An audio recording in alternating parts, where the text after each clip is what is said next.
News shine TV news का प्रवेश कुमार जी इन रिपोर्ट ते नज़र कंदकोट का हिंदू नौजवान एताज के सॾ ते माता मंदिर अरोड़ के मथा हथियार बंदन हमलो करे फुरलुट करण वारे वाक़े खिलाफ सिविल सोसाइटी जो प्रेस क्लब वाडो मुखी सुरेश कुमार तलरेजा वकील अब्दुल गनी बेजारानी संतोष अग्रवाल राजा गोपीचंद घनश्याम दास गैयाणी हरेश लाल अर्जुन दास पंवर लाल संदीप कुमार अहमद बख्शन्ना अशोक कुमार पात्रा रामचंद आर्या बेन की अगवाणी में एहतजाजी मुजाहिरो किया वियो।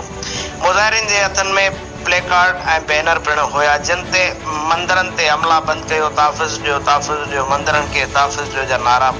भी दर्ज होया। मुजाहिरन सख्त नारेबाजी कंदे अगवाणन मीडिया से ॻाल्हाईंदे चयो त अरोड़ जे मंदिर हिंदू बिरादरी जो क़दीमी आस्थान आहे जिते बिना के खौफ जे हथियारन बंदन हमलो करे आस्थान ते शेवादारियन के यरगमाल बनाए करे मंदिर जे मूर्तियन मां सोन जेवर रोक रकम कीमती सामान फुर करे आसानी से फरार थी विया। अड़े वाक़े ते सिंध समेत दुनिया में रहंदड़ माता रानी जा अकीदतमंदन में बेचैनी पकड़जी वही है। वॾे आस्थान ते हमले सबब हिंदू बिरादरी में अदम तहफ़्फ़ुज़ जो हसास पैदा थो है। जेकरे असी मुल्क के आला इदारन supreme court of Pakistan chief justice of Pakistan chief justice of Pak army chief सदर पाकिस्तान वजीर आजम peoples party chairperson Bilawal Bhutto Zardari Sindh हुकूमत के वसवारा नोटिस वठी मंदिर में कयल दहशतगर्दी के वाक़े की जवाबदारन के गिरफ्तार करे इबरतनाक सजा ॾियारे मुल्क के अंदर रहंदड़ अक़िलती बिरादरी के इबादत गाहन के ताफ़िज़ फराम करे पकड़ियल बेचैनी खत्म कई वजे। उन्होंने गुर कंदे चयो आहे त असांजे मथां हर आहिरी को न को ज़ुल्म बर्पा कयो पियो वञे। ये पाकिस्तान की रियासत असां ते एॾो वॾो ज़ुल्म करे पई छो असां त हिकु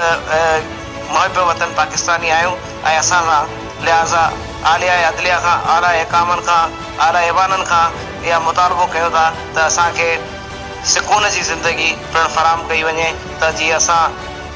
इज़त आजपे जे जियापे सां जियूं ऐं इज़त जो कारोबार कयूं ऐं इज़त सां महफ़ूज़ रहूं ऐं असांजे जान माल जो तहफ़्फ़ुज़ जो मुतालबो असां कयूं था त असांजा काफ़ी जेको सो हिंदू बिरादरी जा नौजवान पहिरें में सां बेदर्दीअ सां क़त्ल कया वञनि था। इहे क़त्लेआम इहे कब्ज़ा खोरियूं इहे मंदिरनि ते बदमाशियूं बंदि कयूं वञनि